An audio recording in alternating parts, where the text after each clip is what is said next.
हमारी सोसाइटी का जो मेन कॉज है वो है, और ये हमारा बोलना है, कोई मान सकता है, कोई उसे डिफर कर सकता है, लेकिन हमारा मानना ये है कि एक ऐसी एक्टिविटी, बल्कि एक से ज़्यादा, 2-3 तक मैं बात करूँगा, एक इम्पॉर्टेंट एक्टिविटी ऐसी हो गई है जिसका करना ज़रूरी, इम्पॉर्टेंट, कंपल्शन जिसको हमने बना लिया है, जिसकी वजह से इंसान के जहन के अंदर से पीस ऑफ माइंड खत्म हो चुका है।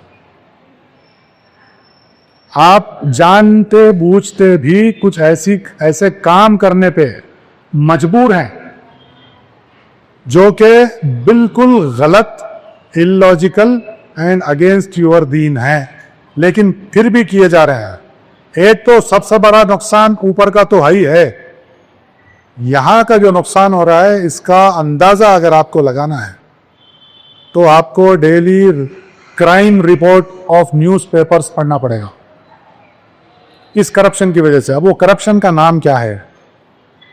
उस करप्शन का नाम है the corrupt way of getting married. It is a first step towards anybody's fresh starting life. पहली सीढ़ी अगर गलत हो गई, आगे की सीढ़ियों का क्या हाल होगा? As you teach in your classrooms, जब तक स्टैंडर्ड्स, आपके जो बेसिक्स करेक्ट नहीं है तो आपका सब्जेक्ट समझना नामुमकिन है। फिर हवा के साथ आप पत्तों के मानिंद ही अपनी शख्सियत छोड़ देंगे। यहां पर जो corrupt way of getting married है, यहां पे कुछ सवाल मैं आप लोगों से लूंगा कि आप लोग क्यों मानते हैं कि हमको यही सब करना जरूरी है। I will start from the ladies first. आप में से जो भी ये जो करप्ट सिस्टम ऑफ मैरिजेस हम लोग कर रहे हैं, ये क्यों कंपलसरी हो चुका है, इस पे मुझे आप लोगों से as a teachers, as a responsible person, as an architects of the next generation, मुझे आपके दिल और दिमाग में मौजूद वो खदशे, वो सवाल सुनने हैं जिसको हम मिलकर अटेंड करेंगे। पहले मैं चाहूंगा कि लेडीज की तरफ से आए, क्योंकि इसमें ज्यादा इन्वॉल्वमेंट, आपका इन्फ्लुएंस ज्यादा है। लोग आजकल शादी के लिए कंपैरिजन पर उतरे से ही हैं। ओके, ये एक सवाल हुआ, म्यूचुअल कंपटीशन, दिखावा। दिखावे की तरफ आ सकते हैं ना, ये सब्जेक्ट पे आपके दिखावा बोल सकते हैं इसको, एक दूसरे को करना दिखावा ही है। मैं अगर कोई गलत लफ्ज इस्तेमाल कर रहा हूं तो टोकिए। इसको दिखावे के अलावा और कोई बोला जा सकता है? कंपटीशन। हाँ जी, मुकाबिला रही है। हाँ जी, मुकाबिला, कंपटीशन। कंपटीशन सिवाय दिखावे के और किसी जिम्रे में डाला जा सकता है? दिखावा। Shall we agree on this कि हम जो कुछ कर रहे हैं एक दूसरे की वजह से देख के किसी के लेवल को पहुंचने या उसके ऊपर जाने के लिए कर रहे हैं, राइट? नीचे की तो बात हम बर्दाश्त नहीं कर सकते ना। ठीक, अब ये जो दिखावा है, इसका आपके दीन में क्या तस्वुर है? तब्जीर, एम आई राइट? तब्जीर, इन्नल मुबज्जिरीना कानू इख्वान शयाती। मैडम, तब्जीर मत किया करो, तब्जीर करने वाले शैतान के भाई हैं, कहा गया। कहाँ कहा गया ये? किस किताब में कहा गया जिसका आप कलमा पढ़ते हो? कि कलमे को भूल के इस माइंडसेट पे आने को क्या कहा जाएगा जी? हाँ जी, रियाकारी। रियाकारी मतलब दिखावा, फिर जिसकी मुमानियत है फिर भी कर रहे हैं। अब इसको क्या बोलेंगे कि आप एक किताब के डायरेक्ट सेंटेंस की या हुक्म की जानबूझ के, अनजान बन के खिलाफ वर्जी कर रहे हैं। या एक और उसका साइड हो सकता है, ढिठाई से कर रहे हैं। इसका क्या मतलब हुआ? ये करने का मतलब क्या हुआ? अगर ये मतलब गलत है तो please raise your hands please. क्या हो गया? अगर ये गलत है, as a teachers you believe it honestly, अल्लाह को हाजिर और नाजिर जान के अगर आप ये मानते हो तो आपके हाथ में ऐसा कौन सा वजन आ गया हुक पुट नहीं रहा। देखिए अब ये वजन की तरफ आता हूं मैं जी, नहीं उठ रहा एक का भी हाथ मेरा। इस चीज को गलत मानते हुए इसको एक्सेप्ट करने के लिए हाथ उठाने में क्या दिक्कत है? सब भूल के बैठे तनख्वाह, हाँ जी, सब कुरान को भूल के बैठे। मैडम का कहना है कि सब दीन को भूल के बैठे हुए हैं, इनका ओपिनियन है। Don't get offended because it's a general perception. As I told before, कोई भी बात को अपनी जात पे मत लीजिए, अगर है तो ले, नहीं ले वो आपकी मर्जी। अब इसका करेक्शन क्या है? मेरे को वो वर्ड नहीं मिला जो इसको डिस्क्राइब करे कि कुरान के खुले हुक्म के खिलाफ वर्जी को क्या कहा जाए। डियर टीचर्स, हाँ जी, बगावत और मुनाफिकत, नाफरमानी, जहालत, ये जो लाइफ स्किल्स के अभी आप नाम लिए, ये सारे लाइफ स्किल्स हैं। ये कहाँ से सीखना चाहिए लड़कों को, बच्चों को, लड़कियों को?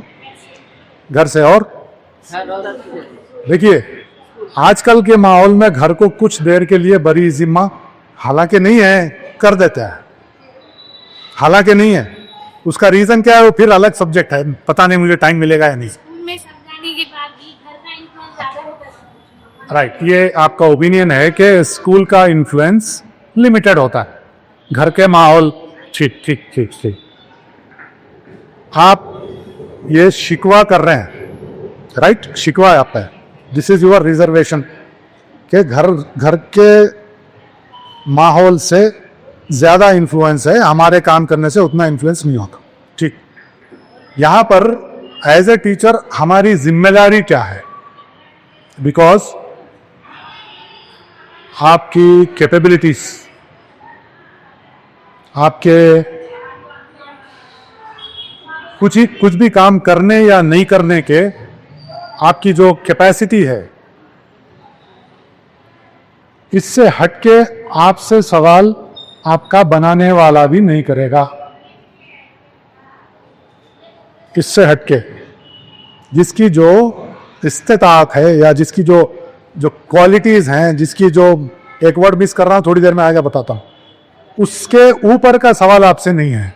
तो माँ बाप second stage, first you are responsible for a place for a period of time which you have the authority on to utilize. आप अगर अपना काम कर देंगे, ऊपर वाले का कानून है, रिजल्ट्स के बारे में अगर मैं बेचैन हो गया कि मैं इतनी मेहनत कर रहा हूं, रिजल्ट नहीं आ रहा है, ये अल्लाह को नापसंदीदा चीज है, क्योंकि वो बोल रहा है कि रिजल्ट लाने वाला मैं हूं। आपका काम है अपनी अपनी जिम्मेदारी पूरी करिए। सारे नबियों और सारे रसूलों के लिए ये खुला हुक्म कुरान में है। कई दफा डराया भी गया, कई दफा दहाड़स भी बनाई गई कि परेशान मत हो। तो आपका ये सवाल इस कैटेगरी में आता है उस किताब के कि आपको अपना काम करना है, दूसरों पे होगा, उन्होंने नहीं कर रहे, उनका सवाल है, वो जवाब दे लेंगे। आपकी यहाँ बैठे हुए जो इम्पोर्टेंट, मोस्ट इम्पोर्टेंट पीपल, मेरे पास अल्फाज नहीं है टीचर्स को डिस्क्राइब करने, कोई भी बेहतरीन एडजेक्टिव आपको डिस्क्राइब नहीं कर सकता कितना इंपॉर्टेंट रोल है आपका। आर्किटेक्ट बोल दिया गया, आर्किटेक्ट ऑफ नेक्स्ट जनरेशन। तो आपसे सिर्फ ये सवाल होगा कि आपके साथ सामने एक क्लास थी, आपके सामने एक चांस आया बायोलॉजी पढ़ाते हुए कि कोई जिक्र ऊपर वाले का भी आज के माहौल के हिसाब से कर दें, और आपने किसी ना किसी प्रेशर की वजह से या अपनी जात के किसी ना किसी मूड की वजह से नहीं किया, अपॉर्चुनिटी मिस है ना सब? अपॉर्चुनिटी मिस और नॉट? इसका आंसर है क्योंकि आप में कैपेसिटी थी, आपसे सवाल होगा। अब ये जो डर है जिसके तहत एक तो आप दिखावा बोले तफजीर की आयत पर वो फिट हो गया। इसके अलावा और कोई सवाल है कि हम वो रस्म व रिवाज के पीछे मजबूर क्यों हैं? कोई खुशी से नहीं करता, ये मैं कहीं भी दीवार पे लिखने को तैयार है। वो 1-2% को छोड़िए जिनको बड़ी खुशी है सब लुटाने की, उनको छोड़ दीजिए। बाकी कोई खुशी से नहीं करता 95%, लेकिन फिर भी कर रहे हैं। उसके पीछे एक तो मैडम ने अच्छा पॉइंट रेज किया कि दिखावा है, एक दूसरे से कंपटीशन है, मैडम ने बताया। इसके अलावा और क्या है? सोसाइटल प्रेशर भी है सर। Mic please. हाँ, लोग क्या कहते हैं? सोसाइटल वाह वाह वाह, थैंक यू वेरी मच। हाँ माँ, सेल्फ डिग्निटी, ओके। पहले आपका लोग क्या कहेंगे? लोग क्या कहेंगे वो अलग बात है, मैं आता हूं। बच्चों की खुशी, दूसरा पॉइंट। मैडम आप जरा नोट्स करते जाइए पॉइंट्स, मेरे को एक एक में आना था। एक तो पहले मैं आपकी तरफ आऊं, लोग क्या कहेंगे, राइट? लोग क्या कहेंगे या दीन से दूरी, क्रिएटर दीन से दूरी है, दीनी मालूमात की कमी है सर। आप लोगों ने समाज में दीन मालूमात की कमी और दीन से दूरी इसकी एक बड़ी वजह है सर। हम के जानते ही ले कि अल्लाह ताला के अहकाम शादी के बारे में क्या। Got it ma'am, thank you very much, I will come back to that also. तो पहले जरा ये सबसे बड़ा जो फितना है, लोग क्या कहेंगे, इसको फितना बोलूं? इजाजत है मुझसे? लोग क्या कहेंगे कि माइंडसेट को फितना बोल सकता हूं अगर इजाजत है तो? फितना हुआ? फितने का जिक्र आपकी किताब में कहां लिखा और किस तरह लिखा गया? अल फितना तु अशद मिन अल कत्ल। क्यों? इसी लोग क्या कहेंगे कि चक्कर में खुदकशियां भी हुए ना, न्यूज में पढ़ चुके। फितना किसी के कत्ल करने से बड़ा गुनाह है। फिर अगेन कुरान के खिलाफ, राइट? अच्छा, इसमें एक और ट्रिक है, ट्रिकी थिंग। लोग क्या कहेंगे, हमारे दिलो दिमाग में ये क्या कंडीशनिंग हो गई है, हमारी परवरिश हुई है या तरबियत हुई है या क्या हुई है कि हमारा जहन और दिल लोग क्या कहेंगे कि विर्द में इतना स्ट्रांग है। अल्लाह और उसके रसूल क्या कहे और क्या कहेंगे, क्या सोचेंगे, ये बिल्कुल गॉन। वही तो आर वी नॉट, जसारत की माफी, रिनाउंसिंग आवर कलिमा by our self, announcing, renouncing, are we not renouncing that? फिर रिनाउंस होने के बाद क्या हो सकता? Once it is got renounced, what are we? अस्तगफिरुल्लाह, अल्लाह सबको बचाए इससे। लेकिन बोलने में जो चीजें एकदम से भारी लगती हैं, तकलीफ दे लगती हैं, ये वही चीजें हैं जो आपके अंदर कमजोरी है। आपको अपना चेहरा खुद देखने के गट्स इतने आयरन आउट हो गए हैं कि you have no capability to see that and accept it. Accept जब तक नहीं करोगे इसके बाहर नहीं आ सकते। The first step towards any correction is to accept that there is a mistake, right? लोग क्या कहेंगे, एक बड़े बुजुर्गों ने कहा, मैं इस काबिल नहीं कि कोई ऐसी बड़ी बात कह दूं, लेकिन बड़ों से सुना है। लोग क्या कहेंगे, एक ऐसा इलाह है, इलाह जिसको हमने किसके सामने लाके खड़ा है? अल्लाह और उसके रसूल। इतना खतरनाक है ये। लोग क्या कहेंगे, इससे बाहर आना उतना ही आसान है। Do you agree? उससे बाहर आना उतना ही आसान है। क्या करना पड़ेगा? मैं एक आयत का रेगुलर यहां पर बार बार जिक्र करता आ रहा हूं क्योंकि वो रिलेवेंट है टीचिंग के लिए, टीचिंग के लिए। कि मैडम थैंक यू, आपका सवाल बड़ा अच्छा था। टीचिंग के लिए वो आयत इसलिए जरूरी है कि आप अगर वो प्रायोरिटीज को क्लासरूम में कन्वर्ट नहीं करेंगे तो फिर आप मैसेज प्रॉपर दे नहीं पाएंगे। और वो आयत है, फिर से दोहराऊंगा, हालांकि मैं ये रिपीटेड बोल रहा हूं, लेकिन उस क्लास में आप नहीं थे, उस क्लास में आप नहीं थे। अलीम साहब को लगेगा ये 4th 5th टाइम रिपीटेशन है, लेकिन आपको मैं समझ रहा हूं कि पहली बार इस तरह से कोई उस चीज को पेश करने की कोशिश कर रहा है। आयत नंबर, अच्छा इस पे मैं एक और रिक्वेस्ट भी कर रहा हूं जो हर जगह कर रहा हूं। डॉक्टर इसरार अहमद साहब की एक तफसीर है, उनकी तो सारी कुरान की तफसीर है, आप एक आयत की तफसीर जरूर सुनिए जो अभी मैं जिक्र कर रहा हूं। If you can note it down please. 9th सूरा आयत नंबर 24।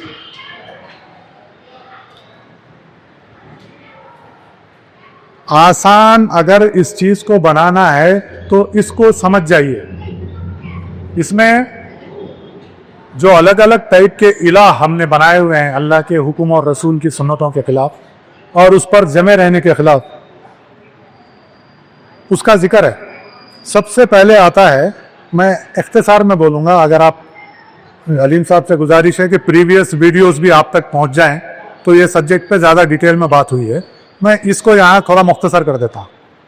पहले नंबर पे आया है कि आप लोग अक्सर अंडर प्रेशर रहते हो अपने माँ बाप के। माँ बाप की बात कही हुई सुनना फर्ज है। दूसरी, अपने औलाद की खुशी औलाद। तीसरे, अपने अजवाज, बीवी या हस्बैंड। चौथे, रिश्तेदार। पांचवें, दोस्त अहबाब।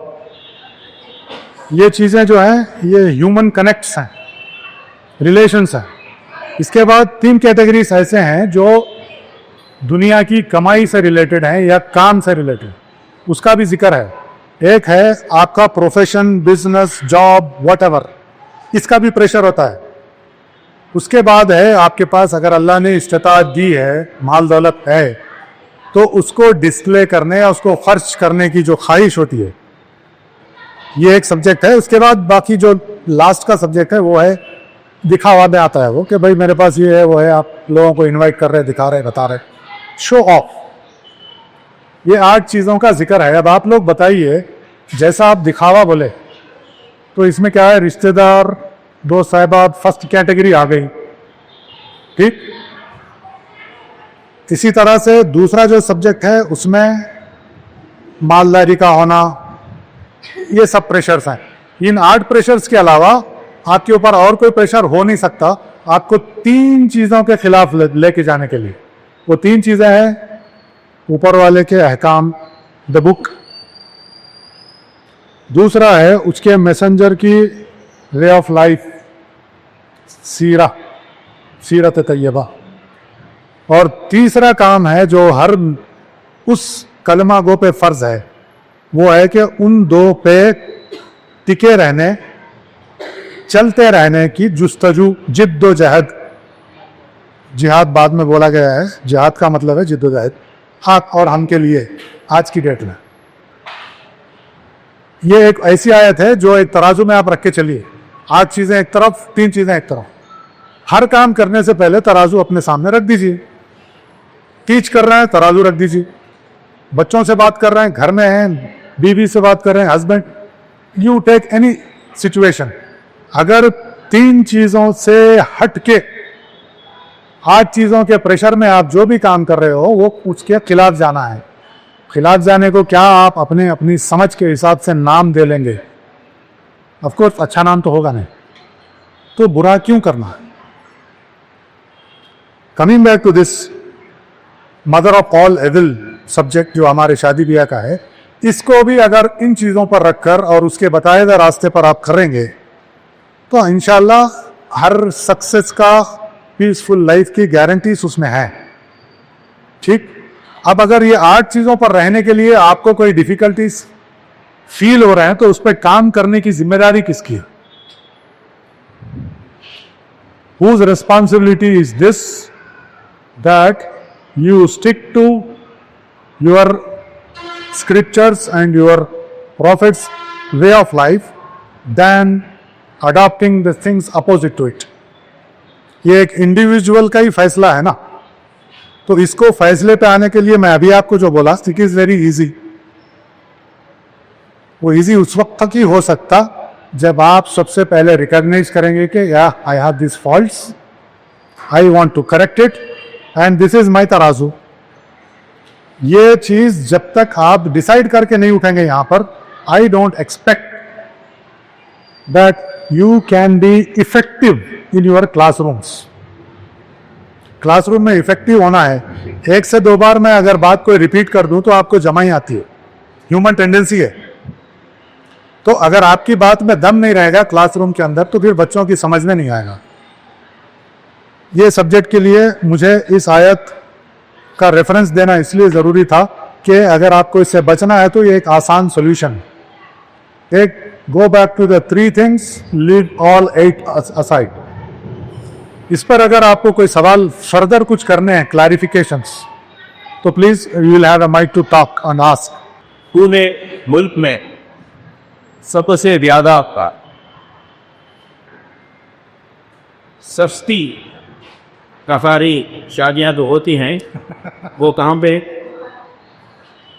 हैदराबाद, दक्कन। नहीं, मैं सस्ती बोल रहा हूँ। मैं उल्टा बोल रहा हूँ, मैं उस सब्जेक्ट में दम लाना चाह रहा हूं कि सबसे महंगी अगर कहीं शादी हो, सर एक मिनट की इजाजत चाहूंगा, महंगी और सस्ती पे। हमारे मैसेंजर का ये कॉल है कि बेहतरीन निकाह वो है जो सबसे बेहतरीन निकाह वो है जो सबसे, और हम बेहतर कर रहे हैं कि बदतरीन कर रहे हैं, ये आप, इट्स योर क्वेश्चंस। जी साहब।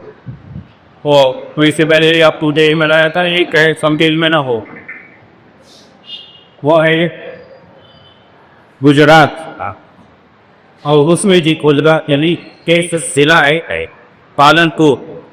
वहाँ के उच्च दोस्त मेरे पास आए थे तो मैं उनसे गुफ्तगू कर रहा था, तो करने के दौरान मैं पूछा कि आपके पास लड़कियों की शादी में कितना खर्च होता है? तो बोले 6 या 7 हजार, 6 और 7 लोग। बोला नहीं भाई गरीबों की नहीं, मालदारों की कुप्पो। तो उन्होंने बोलते मैं भी मालदार की बोल, तीनों की शादी है यहाँ शुरुआत की रे, ये ताजिर की शादी है वही होती है हमारे पास, जो है मैन्युफैक्चर करते यार, ये बड़े बड़े की करो, बड़े खड़े खड़े गमले खरीद ले सकते, उनकी शादियाँ 6-7 में होती। तो लड़की को डायमंड गोल्ड मैंने तिसर लो। एक मिनट दे भाई, सर मगर शादी में ना तो दीक्षा चढ़ता है, ना तो टेंट लगता, ना तो फंक्शन आ रही, मैं घर से घर, जी जी, ना दीक्षा भी है और पकवान भी है। मैं मैडम का फिर एक बहुत अच्छा इंटरेस्टिंग कमेंट है। वो बोल रहे कि साहब वो लोग अपनी बच्ची को सोना गोल्ड वगैरह नहीं देते होंगे, यही बोले ना मैडम?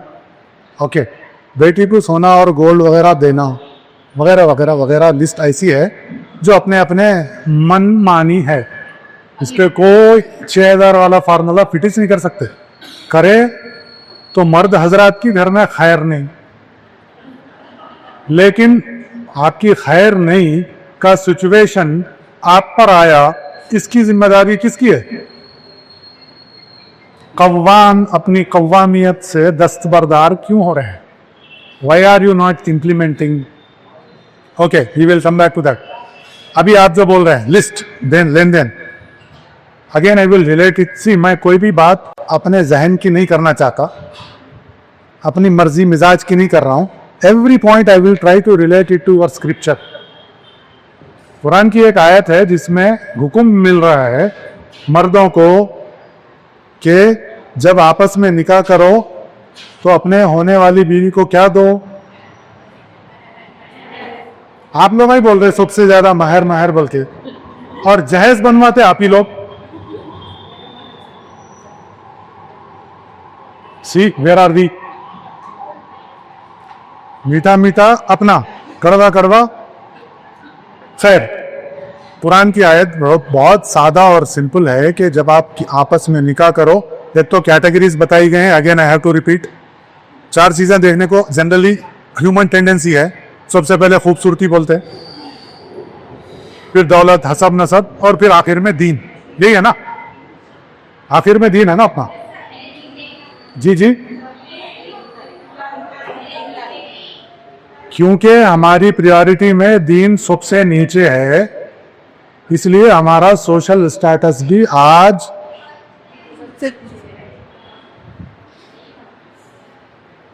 जिस दिन यह रिवर्स हो जाएगा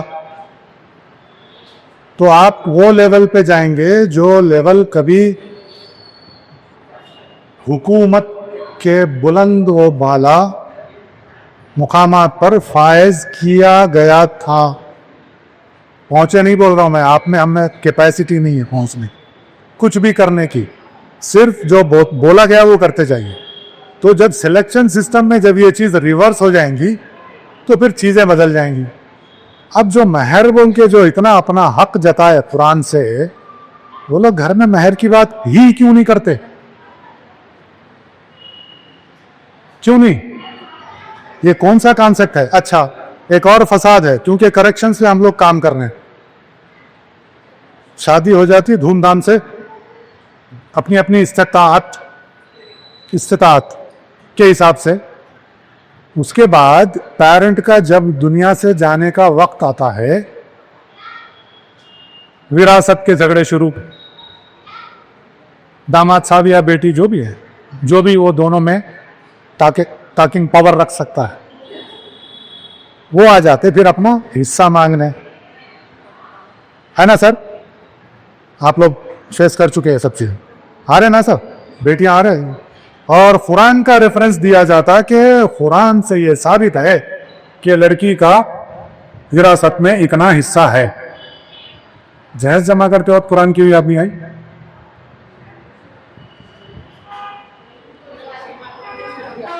ये क्या है? मुनाफिकत। बहुत भारी वर्ड बोल दिया क्या? लेकिन है वही। हम क्योंकि शुरुआत उल्टी कर दी है ना, हम चूंकि पहला स्टेप ही गलत भी है, अब वो सारे गलत स्टेप ही होते रहेंगे लाइफ में। किसका था वक्त का तकाजा? देखिए यहाँ पे जो भी बात हो रही है, हो सकता है आप में किसी पे पर्सनल फिक्स हो जाए, लेकिन हम किसी को पर्सनल टारगेट नहीं करेंगे, क्योंकि मैं भी ये सब करके आके यहाँ खड़े के बोल रहा हूं। ये बात और है कि करेक्शन कर लिया ताकि एलिजिबिलिटी मिले बात करने की, करेक्शन कर लिया। जैसा भी करेक्शन इंसाफ के तहत हो सकता, वो करेक्शन करने के बाद आप लोगों के सामने आके बात करने की जसारत कर रहा हूं। ठीक है? तो जब पहला कदम ही अगेंस्ट योर दीन है, अगेंस्ट दी क्रिएटर्स मंशा है, तो बाकी में तो करप्शंस आने ही हैं। तो हमारा जो बोलने का मंशा ये है, रिक्वेस्ट ये है कि शुरुआत में ही 4 में से जो टॉप पे होना चाहिए उसको रख के अगर आप प्रोसेस करेंगे तो खुशियां, बरकतें, नो डिस्प्यूट्स। लेकिन ईमान के इस लेवल पे आना इंडिविजुअली किसकी जिम्मेदारी है? छप्पर फाड़ के हिदायत नहीं मिलेगी, ये कुरान में है। जब तक मांगोगे नहीं, दूंगा नहीं। ठीक? तो अब अगेन एक आखिरी बात मैं आपके सामने बात कर रहा हूँ। आप लोग टीचर्स हैं, आपकी जिम्मेदारियां इतनी ज़्यादा हैं। You teachers are so important, so important. आपकी एक एक स्टेप को आपके स्टूडेंट, जैसे माँ बाप के स्टेप्स को बच्चे घर के अंदर गौर से देखते हैं। आप एक काम करेंगे, उनको बोलेंगे क्लास में बिठा के ये मत करिए, ये होने वाला नहीं। तो आप टीचर से ये गुजारिश है कि आज का जो भी डिस्कशन हुआ, जिंदगी के हर पहलू पे तराजू फिक्स करने का, अगर आपसे शुरू होगा तो नेक्स्ट जनरेशन में ये मुंतकिल होगा। ठीक है ना सब? तो ये एक गुजारिश है। आप कुछ बोल रहे थे? तकाजा जो आप सवाल करे वही है कि उन्होंने इतना दिए, या मजबूरी। ये हमारे दीन का एक फलसफा है कि या रज़्ज़ाक़ किसको बुलाते जी? रज़्ज़ाक़ के माने क्या है जी? तो फिर दामाद वेल सेटल क्यों देखा जा रहा है? तो फिर दामाद वेल सेटल और मैडम जैसा बोले, ये कंपल्शंस में क्यों आ रहे हैं? रज़्ज़ाक़ कौन है भाई? खाली बोलने के लिए है?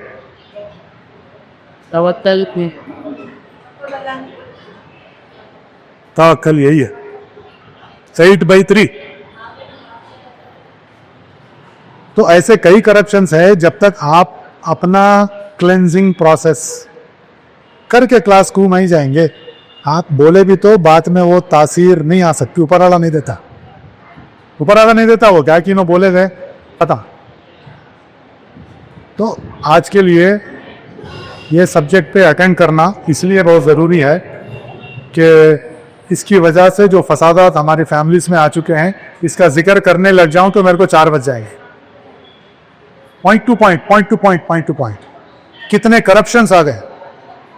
अच्छा सर, मैं आपके साथ मुदर्रिस हूँ, पढ़ा रहा हूँ, टीचर हूँ, गवर्नमेंट टीचर हूँ या प्राइवेट जो भी है, मुझे 2 लड़कियों की शादी करनी है, और आज की डेट में जब मैं देख रहा हूँ, जैसा मैडम बोले कंपल्शंस लिखा हुआ, 25-30 लाख का खर्चा है। क्या मैं ईमानदारी से अपनी तनख्वाह में वो बचत करके अगर करना चाहूँ तो कितना टाइम लगेगा? नहीं कर सकते, नहीं बोल रहा हूँ, इट इज पॉसिबल। टाइम कितना लग जाएगा? और जब आप रिटायर होंगे तो आपके पास क्या बच जाएगा? Dependency against the Quran, dependency होना अगेंस्ट द कुरान। किस लिए, कैसे, किस एंगल से? आपको कुरान की एक आयत का पता होना चाहिए कि विरासत का मामला आफ्टर डेथ का है ना, राइट? आप अपने वारिसों को अपने दिखावों से, अपने कंपल्शन से, उसके जद में आके जो अखराजात बढ़ा रहे हैं गैर ज़रूरी, जो दिखावे कर रहे हैं, उसके आने के बाद वो जो चीज़ इनका हक हो सकती थी आपके बाद, आप ज़ीरो करके जा रहे हैं। इससे क्या हो रहा है? आपकी औलाद के सामने ग्रो करने के ऑप्शंस कितने कम हो गए। 2 बहनों की शादी कर दिया मैं, मेरा बेटा है छोटा, मेरे पास कुछ नहीं बचा, क्या करना है उसको? जी, बाहर तो जुम्मा 8 दिन वाली बात है, और 10% की बात है, 20% की बात हो, बाकी 80% आपको नजर आ रहे हैं सब। उस लेवल पर उनको पहुंचाने का जिम्मेदार कौन है? किसी आर्ट के प्रेशर में आकर 3 को भूलकर ऐसी ऐसी जिंदगी के इवेंट्स को परफॉर्म करने वाले, कहीं वो माँ बाप हो सकता, कहीं कोई influential person of the family हो सकता, जिसके सामने माँ बाप भी मजबूर, जैसे कि नाना, दानी, दादा, दादा फॉर एग्जाम्पल। तो हमारे को ये सोचने की जरूरत है कि इस एक सब्जेक्ट को सही कर लेंगे तो लाइफ में कितनी आसानी। मैं पूछ रहा था, मेरा एग्जाम्पल देखे, अगर मेरे को जल्दी टाइम आ गया और पैसे नहीं है तो मैं क्या कर रहा जी? नहीं, मैं कुछ तो भी करता हूँ, उल्टे सीधे काम ही करूंगा, ऊपर नीचे कहीं तो भी कुछ तो भी करूंगा। ये पुरान लोन, कोई भी एक लोन इंस्टीट्यूट बताइए जो आपको बगैर इंटरेस्ट के लोन दे रहा हूं।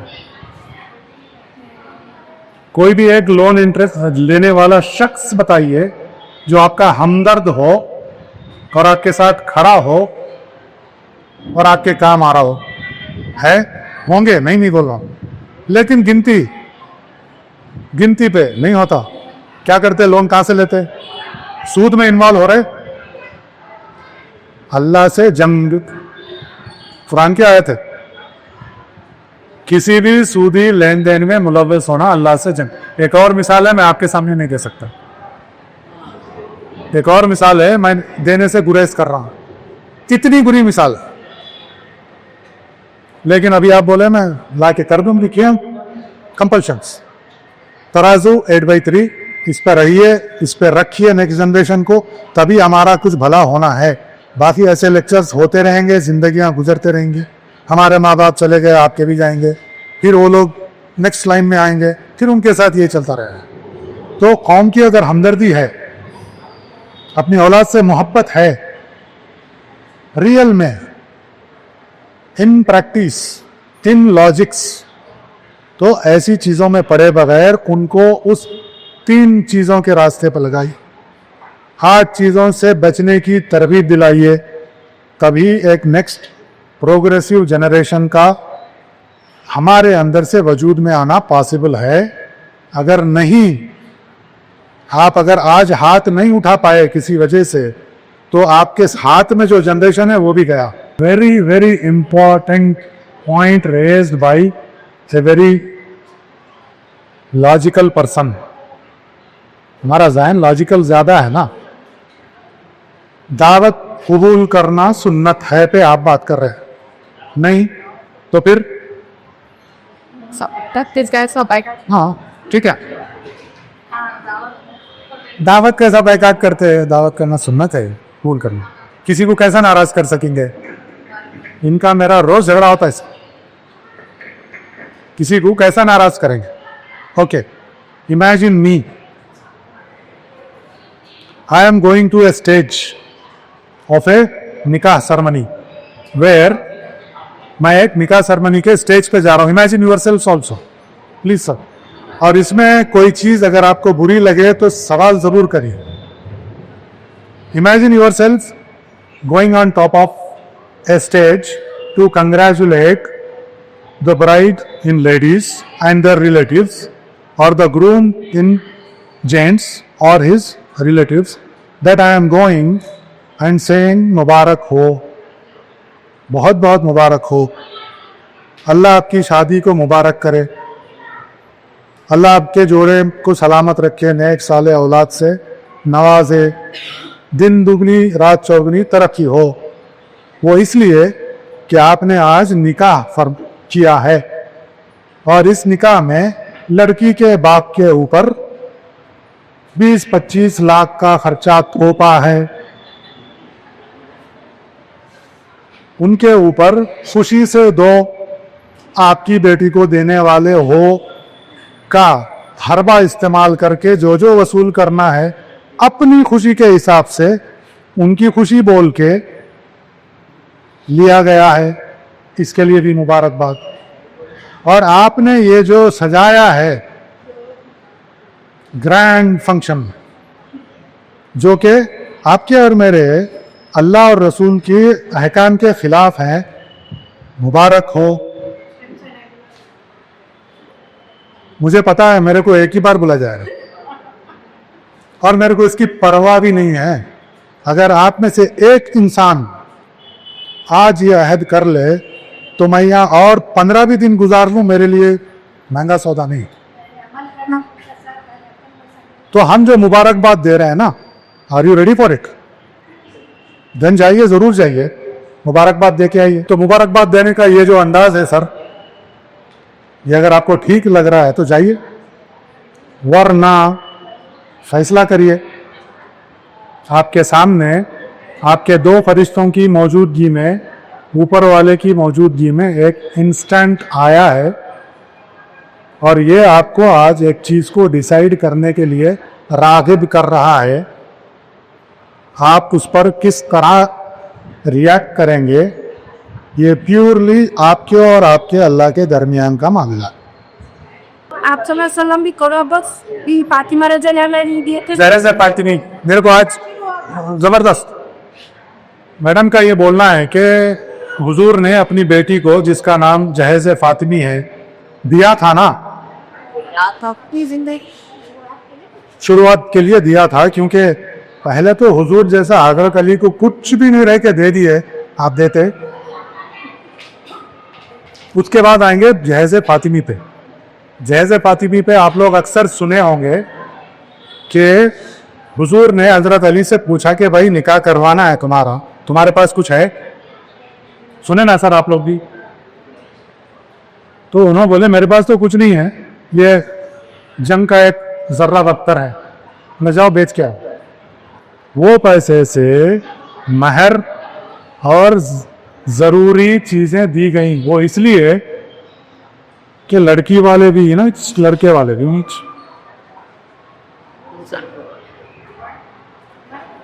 तो ये जो हम अपने सहूलत के लिए कोई भी आदि हिकायत फिक्स कर लेते बगैर उसको समझे, बगैर उसको परखे जाने, हाँ, तो ये कहीं से भी बिल्कुल साबित नहीं है. ये सवाल नया नहीं है, हर एक का यही है. लेकिन मैं लास्ट क्लास में भी पूछा कि वो फैक्ट्री का नाम बताइए या वो मशीन का नाम बताइए जहाँ पे कोई डुक्के निकलते वेरी वेरी फेयर और ब्यूटीफुल हो जाए. है क्या? कोई मशीन नहीं है, लेकिन जो बनाया है उसका ये कहना है, फिर अगेन मैं अपनी बात, अपना जहन नहीं, उसने क्या कहा कि मैंने मखलूक इंसानी को बेहतरीन अंदाज में पैदा किया। तो अब अगर आप इस पे नाम रख रहे हो किसी की मखलूक पे, अल्लाह की बनाई हुई चीज पर, किसी की औलाद पर, तो किस पे नाम रख रहे हैं? अल्लाह पे नाम रखने की हिम्मत मच्छर के पर के बराबर की दुनिया के किसी कोने के इत्ते से बाग के अंदर आप इत्ते से बैठे हुए, जिसकी कोई औकात नहीं ऊपर बनाने वाले के, वो अल्लाह की बनाई हुई क्रिएशन पे नाम रख रहा है, सवाल रख रहा है, नहीं भी कर रहा है तो मुहज्जिब अंदाज में बहाने बना के उठ के चले जा रहा है, रिजेक्ट डायरेक्ट नहीं बोल के। मैडम का वही अंदाज। तो हर चीज आप हजार इसमें चीजें लेके आइए, ये सब फिट होते हैं। अब शादी ब्याह के बारे में क्राइटेरिया बता दिया गया ना कि अगर आपस में आप निकाह कर रहे हो तो क्या प्रायोरिटी होनी चाहिए, बोला गया, दीन को ऊपर रखो बोला गया। उसके बाद अगर बाकी के कैटेगरीज में कोई भी लेवल पे मिल रहा है, अच्छा हाँ, एक और इम्पॉर्टेंट सब्जेक्ट है यहाँ पर, मैं आपके जवाब में याद आ गया, अगर ऊपर वाला बोल रहा है कि अगर एक रिश्ता आपके घर आया, थोड़ा गौर फरमाएं, जो लिख रहे हैं 1 मिनट के लिए तवज्जो प्लीज। अभी जो मैडम बोले ना, हुजूर की हदीस का एक मफहूम है और हुजूर की कोई भी बात अल्लाह की मंशा के खिलाफ नहीं होती। अगर आपके घर पे एक रिश्ता आया है लड़की के लिए या लड़के के लिए, ये हम लड़की लड़का हम लोग बना लिए सो है, ऊपर वाले के सामने दो बराबर है, किताब एक है, रसूल एक है, सबके लिए। अगर आपके घर पे एक रिश्ता आए और आपने उसको रिजेक्ट किया सिवाय दीन के बाकी चीजों की वजह से, दीन को प्रायोरिटी नहीं देके बाकी वजूहात की बिना पे अगर आपने रिजेक्ट किया, तो आपके माशरे में फसाद होगा। है फसाद आज मैडम? कहाँ फसाद नहीं है? क्या फसाद नहीं हो रहा है? माइक लेके आते।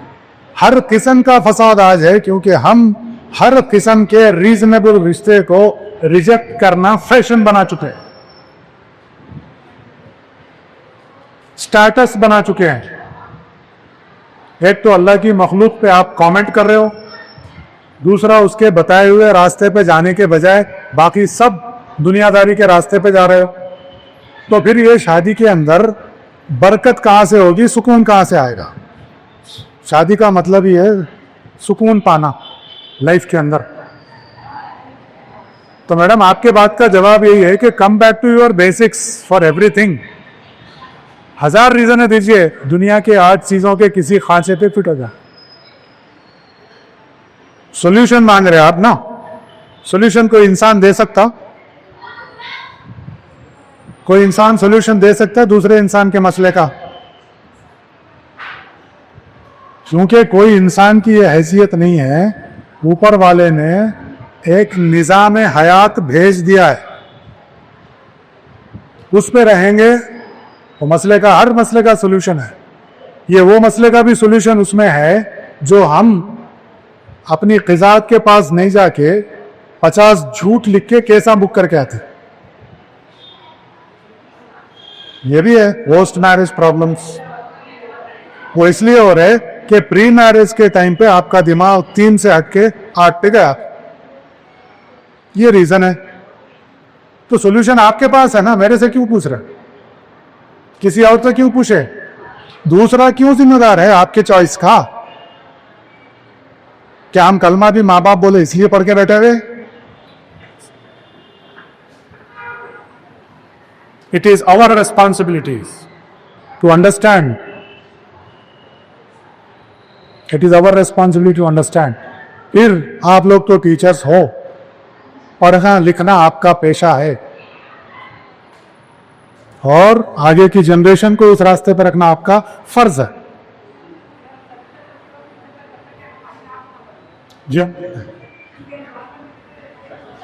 जी बिल्कुल।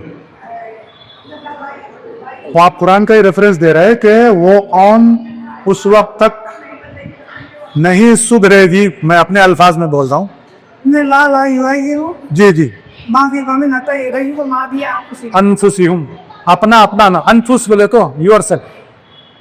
जब तक आप खुद को नहीं बदलेंगे, ऊपर वाला बोल रहा है कुरान में, इनके ऊपर बोलना अपन बंद कर दिए। जब तक करेक्शन नहीं होता, कि जब तक आप खुद बदलना नहीं चाहो, ऊपर वाला भी नहीं बदलेगा।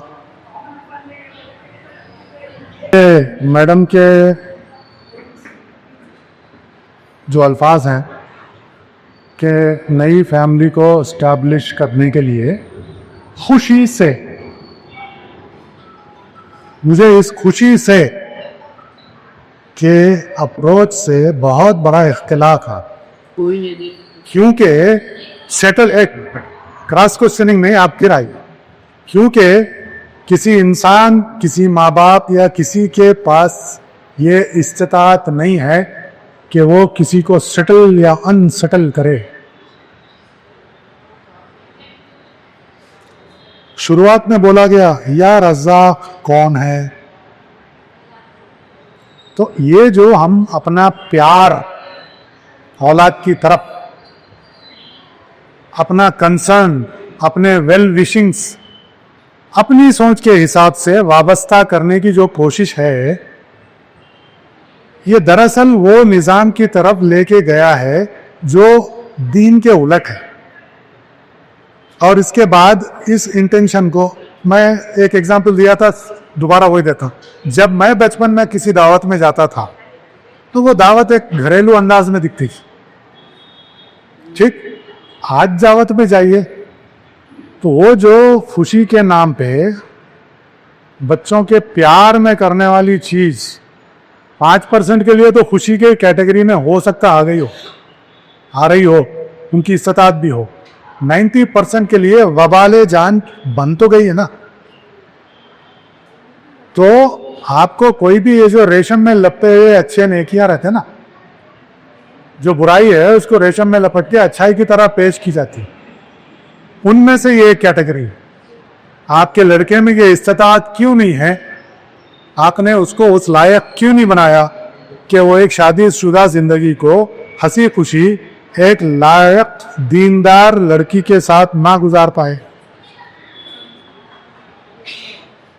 किसकी तरफ, again you are the teachers, you bring that mood into your students.